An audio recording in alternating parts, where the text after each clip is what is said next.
5 ವರ್ಷ ನಾನೇ ಸಿಎಂ ಅಂತೇಳಿ ಸಿದ್ದರಾಮಯ್ಯರು ಹೇಳ್ಬಿಟ್ರು. ಹೈಕಮಾಂಡ್ಗೆ ರಾಜೀನಾಮೆ ಪಡೆಯೋ ಆಸೆನೇ ಇಲ್ವಾ ಅನ್ನುವ ಪ್ರಶ್ನೆಗಳು ಉದ್ಭವ ಆಗುತ್ತೆ. ಯಾಕೆಂತಂದ್ರೆ ನೋಡಿ, ಈ ಹಿಂದೆ ಒಂದು ಉದಾಹರಣೆ ಕೊಡ್ತೀನಿ. ಯಡಿಯೂರಪ್ಪ ಅವರನ್ನ ತಕ್ಷಣಕ್ಕೆ ಇಳಿಸಿದ್ರು. ಅವ್ರ ಅಧಿಕಾರಕ್ಕೆ ಬಂದು ಸಿಎಂ ಆಗಿ 1 ವರ್ಷ ಆಗಿತ್ತು. ಅವತ್ತೇ ಅವರು ಕಣ್ಣೀರ್ ಹಾಕಿ ನಾನು ರಾಜ್ಯಪಾಲರನ್ನ ಭೇಟಿ ಮಾಡ್ತಾ ಇದ್ದೀನಿ, ನಿಮ್ಮೆಲ್ಲರ ಸಹಕಾರ ಬೇಕು, ನಾನು ಸ್ಥಾನದಿಂದ ಕೆಳಗಿಳಿತಾ ಇದ್ದೀನಿ ಅನ್ನೋ ಒಂದು ಸಂದೇಶವನ್ನ ಕೊಟ್ರು. ಅದಾದ್ಮೇಲೆ ಬಿಜೆಪಿಗೆ ದೊಡ್ಡ ಪೆಟ್ಟು ಬಿತ್ತು. ಚೆನ್ನಾಗಿ ಗೊತ್ತಿರ್ಬೇಕು ನಿಮ್ಗೆ. ಅಧಿಕಾರಕ್ಕೆ ಬರೋದಕ್ಕೆ ಕಷ್ಟ ಆಗೋಯ್ತು. ಬಸವರಾಜ ಬೊಮ್ಮಾಯಿ ಸಿಎಂ ಆದ್ರು. ಅದಾದ್ಮೇಲೆ ಅಧಿಕಾರಕ್ಕೆ ಬರೋದಕ್ಕೆ ಕಾರಣ ಸಾಧ್ಯ ಆಗ್ಲಿ. ಯಾಕೆಂತಂದ್ರೆ ಯಡಿಯೂರಪ್ಪ ಅವರ ಹಿಂದೆ ಅವ್ರದೇ ಆದಂತ ಒಂದು ಬಣ ಇದೆ, ಅವ್ರಿಗೆ ಆದಂತ ಮತ ಬ್ಯಾಂಕ್ ಇದೆ, ಸಮುದಾಯ, ಪ್ರಬಲವಾದಂತಹ ಸಮುದಾಯ ಇತ್ತು. ಇಲ್ಲೂ ಕೂಡ ಇದೇ ಪ್ಲಾನ್ ಅನ್ನ ಮಾಡಿದೆ ಹೈಕಮಾಂಡ್.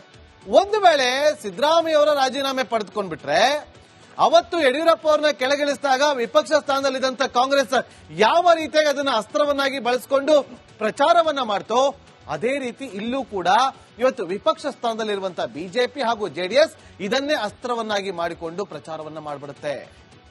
ಆಗ ಕಾಂಗ್ರೆಸ್ನ ವರ್ಚಸ್ಸಿಗೆ ಬಹುದೊಡ್ಡ ಪೆಟ್ಟು ಕೊಡುತ್ತೆ ಅನ್ನೋದು ಸ್ಪಷ್ಟವಾಗಿ ಹೈಕಮಾಂಡ್ಗೆ ಮನವರಿಕೆ ಆದಂತೆ ಇಲ್ಲಿ ಕಂಡು ಬರ್ತಾ ಇದೆ. ನೋಡಿ, ಆಗ ಯಡಿಯೂರಪ್ಪ ಅವರ ಬೆನ್ನ ಹಿಂದೆ ಇದ್ದಿದ್ದು ಲಿಂಗಾಯತ ಸಮುದಾಯ. ನಮ್ಮ ಲಿಂಗಾಯತ ಸಮುದಾಯದವರಿಗೆ ಬಿಜೆಪಿ ಇಂಥ ಒಂದು ಕಣ್ಣೀರ್ ಹಾಕಿಸಿ ಕೆಳಗಿಳಿಸ್ಬಿಡ್ತಲ್ಲ, ಈ ತರ ಅವಮಾನ ಮಾಡಿದ್ರಲ್ಲ ಅಂತೇಳಿ ನೆಕ್ಸ್ಟ್ ಎಲೆಕ್ಷನ್ ಅಲ್ಲಿ ಬುದ್ಧಿ ಕಲಿಸಿದ್ರು. ಲಿಂಗಾಯತ ಸಮುದಾಯದವ್ರದ್ದು ದೊಡ್ಡ ಮಟ್ಟದಲ್ಲಿ ಬಿಜೆಪಿಗೆ ವಿರೋಧಗಳು ವ್ಯಕ್ತವಾಯಿತು. ಆಲ್ಮೋಸ್ಟ್ 80 to 90% ಬುದ್ಧಿ ಕಲಿಸಬೇಕು ಅನ್ಕೊಂಡ್ರು, ಬುದ್ಧಿ ಕಲಿಸೋದು. ಅದೇ ರೀತಿ ಇಲ್ಲಿ ಸಿದ್ದರಾಮಯ್ಯ ಅವರ ಬೆನ್ನ ಹಿಂದೆ ಇರುವಂತದ್ದು ಅಹಿಂದ ವರ್ಗದ ಮತ, ಅಹಿಂದ ವರ್ಗದ ನಾಯಕ ಅನ್ನುವ ಖ್ಯಾತಿ ಕೂಡ ಸಿದ್ದರಾಮಯ್ಯ ಅವರಿಗಿದೆ. ಹಾಗಾಗಿ ಅಹಿಂದ ಸಮುದಾಯದ ಬೆಂಬಲ ಇರೋದ್ರಿಂದ ಅದು ಕೂಡ ನಮಗೆ ಟ್ರಬಲ್ ಆಗ್ಬೋದು. ರಾಜ್ಯದಲ್ಲಿ ಏನಾದರೂ ಸಿದ್ದರಾಮಯ್ಯ ಅವರು ತಮ್ಮ ಪಟ್ಟವನ್ನ ಬಿಟ್ರೆ ಮುಂದಿನ ದಿನದಲ್ಲಿ ಕಷ್ಟ ಅನ್ನೋದು ಸ್ಪಷ್ಟವಾಗಿ ಹೈಕಮಾಂಡ್ ಗೊತ್ತಿದೆ. ಅಷ್ಟೇ ಅಲ್ಲ, ಅವರನ್ನ ಕೆಳಗಿಳಿಸಿದ್ರೆ ಅಹಿಂದ ಸಮುದಾಯಕ್ಕೆ ತಪ್ಪು ಸಂದೇಶ ಹೋಗುತ್ತೆ. ಈ ಹಿಂದೆ ಯಡಿಯೂರಪ್ಪ ಅವರ ವಿಚಾರದಲ್ಲಿ ಯಾವ ರೀತಿಯಾಗಿ ತಪ್ಪು ಸಂದೇಶ ಹೋಯ್ತೋ ಅದೇ ರೀತಿಯಾಗಿ ಇಲ್ಲೂ ಕೂಡ ಆಗುತ್ತೆ. ಹಾಗಾಗಿ ಹೈಕಮಾಂಡ್ ಸಿದ್ದರಾಮಯ್ಯ ಅವರ ರಾಜೀನಾಮೆಯನ್ನ ಪಡೆದಕ್ಕೆ ಮುಂದಾಗುವುದಿಲ್ಲ. ಒಂದು ವೇಳೆ ಪಡೆದ್ರೆ ಕಾಂಗ್ರೆಸ್ನಲ್ಲೇ ಭಿನ್ನಮತ ಎದುರಾಗುವಂತ ಸಾಧ್ಯತೆ ಇರುತ್ತೆ. ಯಾವ ತರ? ಸಿದ್ದರಾಮಯ್ಯ ಅವರ ಆಪ್ತ ಬಣ ಸಿಡಿದೇಳೋದು ನಿಶ್ಚಿತ, ಸುಮ್ಮನೆ ಅಂತೂ ಕೂರೋದಿಲ್ಲ. ಒಂದು ವೇಳೆ ಅವರೇನಾದ್ರು ಸಿಡಿದಿದ್ರೆ ನೋಡಿ, ಇವತ್ತು ವೀಕ್ಷಕರ ಒಂದು ವಿಚಾರ ಹೇಳ್ತೀನಿ. ಇವತ್ತು ಸಿದ್ದರಾಮಯ್ಯ ಅವರನ್ನ ಆ ಒಂದು ಪಟ್ಟಣದ ಕೆಳಗೆ ಇಳಿಸಿದ್ರೆ ಸತೀಶ್ ಜಾರಕಿಹೊಳಿ ಅವರು ಸುಮ್ಮನೆ ಕೂರೋದಿಲ್ಲ. ಸತೀಶ್ ಜಾರಕಿಹೊಳಿ ಅವರು ಅವ್ರ್ಯಾರು ಸುಮ್ಮನೆ ಕೂತಿಲ್ಲ ಅಂತಂದ್ರೆ, ಅವ್ರೇನಾದ್ರು ಸಿಡಿದಿದ್ರೆ ಅವ್ರ ಜೊತೆ 20-22 ಜನ ಶಾಸಕರು ಬರ್ತಾರೆ. ಎಂ ಬಿ ಪಾಟೀಲ್ ಅವ್ರ ಜೊತೆ ಒಂದಷ್ಟು ಜನ ಶಾಸಕರು ಬರ್ತಾರೆ. ಇವತ್ತು ಒಬ್ಬೊಬ್ಬ ಸಚಿವರಿಗೂ ಕೂಡ ಸಿದ್ದರಾಮಯ್ಯ ಅವರ ಆಪ್ತಬಂಧದಲ್ಲಿ ಗುರುತಿಸಿಕೊಂಡಿರುವಂತಹ ಸಚಿವರಿದ್ದಾರಲ್ಲ, ಅವರಿಗೆ ಒಬ್ಬೊಬ್ಬರಂದ್ರೂ ಕೂಡ 5 ಜನ ಅಂತೂ ಶಾಸಕರಿದ್ದಾರೆ. ಅವರೆಲ್ಲರೂ ಕೂಡ ಸಿಡಿದು ಹೇಳ್ತಾರೆ, 60-70 ಜನ. ಆಗ ಕಾಂಗ್ರೆಸ್ ವಿಭಜನೆ ಆಗೋಗುತ್ತೆ. ಒಂದು ಬಣ ಸಿದ್ದರಾಮಯ್ಯ ಅವರ ಪರವಾಗಿ ನಿಂತ್ಕೊಂಡ್ಬಿಡುತ್ತೆ. ಆಗ ಕಷ್ಟ ಆಗೋದು ಡಿ ಕೆ ಶಿವಕುಮಾರ್ ಅವ್ರಿಗಲ್ಲ ಅಥವಾ ಇನ್ನೊಬ್ರಿಗಲ್ಲ, ಕಾಂಗ್ರೆಸ್ ಪಕ್ಷಕ್ಕೆ. ಮುಂದಿನ ಸುದ್ದಿತ ಗಮನ. 5 ವರ್ಷ ನಾನೇ ಸಿಎಂ ಅಂತೇಳಿ ಸಿದ್ದರಾಮಯ್ಯರು ಹೇಳ್ಬಿಟ್ರು. ಹೈಕಮಾಂಡ್ಗೆ ರಾಜೀನಾಮೆ ಪಡೆಯೋ ಆಸೆನೇ ಇಲ್ವಾ ಅನ್ನುವ ಪ್ರಶ್ನೆಗಳು ಉದ್ಭವ ಆಗುತ್ತೆ. ಯಾಕೆಂತಂದ್ರೆ ನೋಡಿ, ಈ ಹಿಂದೆ ಒಂದು ಉದಾಹರಣೆ ಕೊಡ್ತೀನಿ. ಯಡಿಯೂರಪ್ಪ ಅವರನ್ನ ತಕ್ಷಣಕ್ಕೆ ಇಳಿಸಿದ್ರು. ಅವ್ರ ಅಧಿಕಾರಕ್ಕೆ ಬಂದು ಸಿಎಂ ಆಗಿ 1 ವರ್ಷ ಆಗಿತ್ತು. ಅವತ್ತೇ ಅವರು ಕಣ್ಣೀರ್ ಹಾಕಿ ನಾನು ರಾಜ್ಯಪಾಲರನ್ನ ಭೇಟಿ ಮಾಡ್ತಾ ಇದ್ದೀನಿ, ನಿಮ್ಮೆಲ್ಲರ ಸಹಕಾರ ಬೇಕು, ನಾನು ಸ್ಥಾನದಿಂದ ಕೆಳಗಿಳಿತಾ ಇದ್ದೀನಿ ಅನ್ನೋ ಒಂದು ಸಂದೇಶವನ್ನ ಕೊಟ್ರು.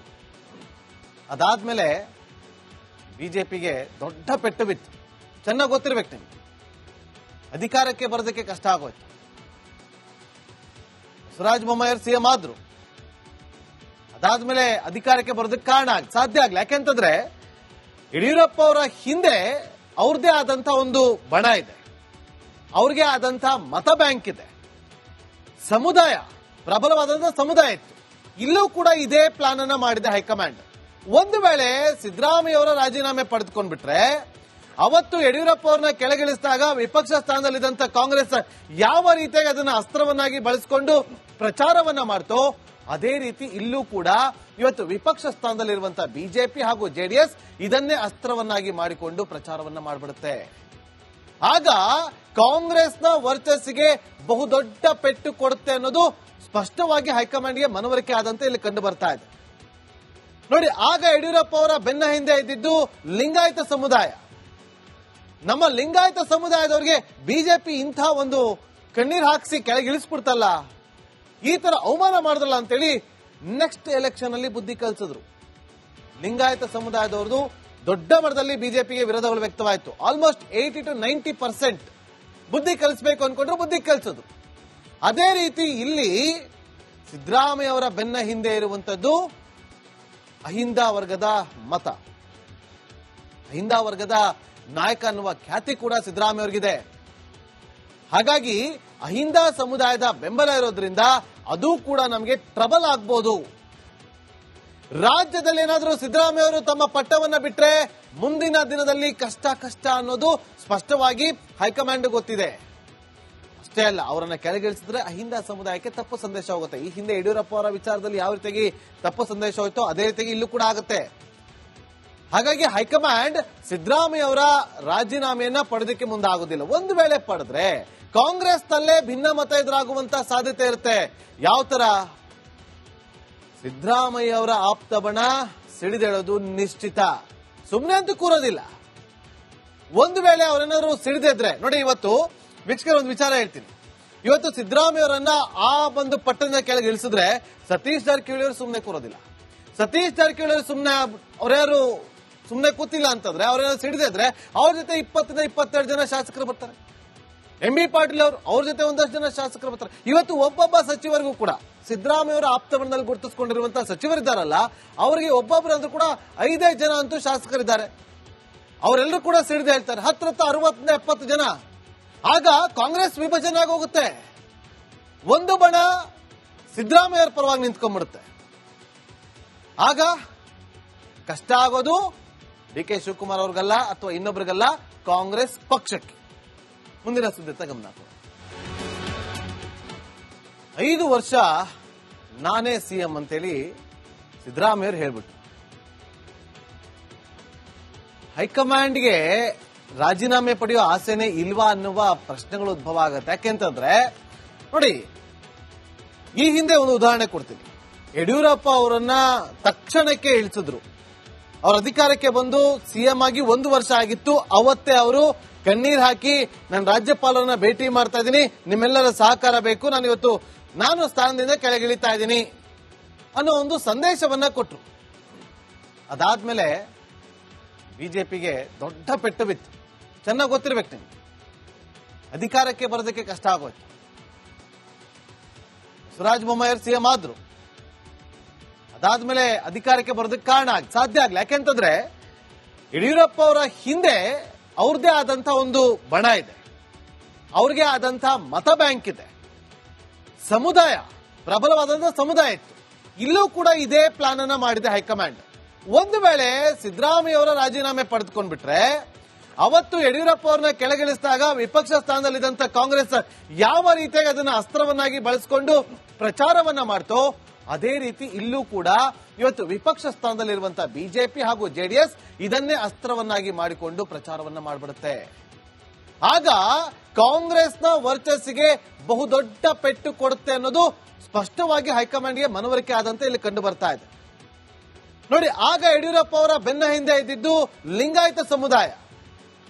ನಮ್ಮ ಲಿಂಗಾಯತ ಸಮುದಾಯದವರಿಗೆ ಬಿಜೆಪಿ ಇಂಥ ಒಂದು ಕಣ್ಣೀರ್ ಹಾಕಿಸಿ ಕೆಳಗಿಳಿಸ್ಬಿಡ್ತಲ್ಲ, ಈ ತರ ಅವಮಾನ ಮಾಡಿದ್ರಲ್ಲ ಅಂತೇಳಿ ನೆಕ್ಸ್ಟ್ ಎಲೆಕ್ಷನ್ ಅಲ್ಲಿ ಬುದ್ಧಿ ಕಲಿಸಿದ್ರು.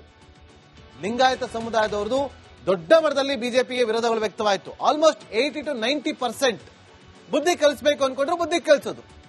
ಅದೇ ರೀತಿ ಇಲ್ಲಿ ಸಿದ್ದರಾಮಯ್ಯ ಅವರ ಬೆನ್ನ ಹಿಂದೆ ಇರುವಂತದ್ದು ಅಹಿಂದ ವರ್ಗದ ಮತ, ಅಹಿಂದ ವರ್ಗದ ನಾಯಕ ಅನ್ನುವ ಖ್ಯಾತಿ ಕೂಡ ಸಿದ್ದರಾಮಯ್ಯ ಅವರಿಗಿದೆ. ಹಾಗಾಗಿ ಅಹಿಂದ ಸಮುದಾಯದ ಬೆಂಬಲ ಇರೋದ್ರಿಂದ ಅದು ಕೂಡ ನಮಗೆ ಟ್ರಬಲ್ ಆಗ್ಬೋದು.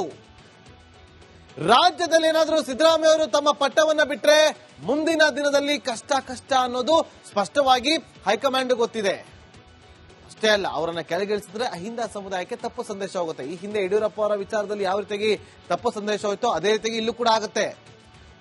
ಹಾಗಾಗಿ ಹೈಕಮಾಂಡ್ ಸಿದ್ದರಾಮಯ್ಯ ಅವರ ರಾಜೀನಾಮೆಯನ್ನ ಪಡೆದಕ್ಕೆ ಮುಂದಾಗುವುದಿಲ್ಲ. ಒಂದು ವೇಳೆ ಪಡೆದ್ರೆ ಕಾಂಗ್ರೆಸ್ನಲ್ಲೇ ಭಿನ್ನಮತ ಎದುರಾಗುವಂತ ಸಾಧ್ಯತೆ ಇರುತ್ತೆ. ಯಾವ ತರ? ಸಿದ್ದರಾಮಯ್ಯ ಅವರ ಆಪ್ತ ಬಣ ಸಿಡಿದೇಳೋದು ನಿಶ್ಚಿತ, ಸುಮ್ಮನೆ ಅಂತೂ ಕೂರೋದಿಲ್ಲ.